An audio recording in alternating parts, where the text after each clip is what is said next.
Hello everyone, तो आज अपन बात करते हैं ग्रेविटेशनल फोर्स की। ग्रेविटेशनल फोर्स यूनिवर्सल फोर्स होता है, मतलब यूनिवर्स में हर दो ऑब्जेक्ट के बीच में ये फोर्स लग रहा है। ये फोर्स डायरेक्टली डिपेंड होता है दोनों ही ऑब्जेक्ट के मास के और इनवर्सली प्रोपोर्शनल होता है उनके बीच की डिस्टेंस के स्क्वायर के।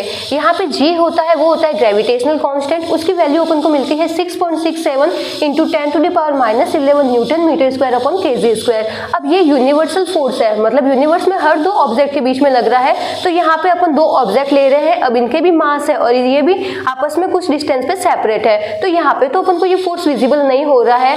तो मान लेते हैं ये ऑब्जेक्ट बहुत ही छोटे हैं, तो अपन इसे थोड़े से बड़े ऑब्जेक्ट लेते हैं। मान लेते हैं जो ये फर्स्ट ऑब्जेक्ट है ये है 1000 kg का और जो सेकंड ऑब्जेक्ट है ये है 10,000 kg का। अब यहाँ पे कितना फोर्स लगेगा, तो 1000 इंटू 10,000 अपन को कितना मिलेगा 10⁻7।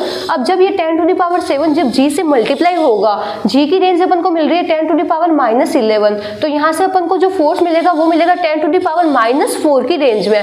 मतलब 10⁻4 बहुत ही छोटी रेंज है, तो वहां पे जो फोर्स विजिबल नहीं होंगे।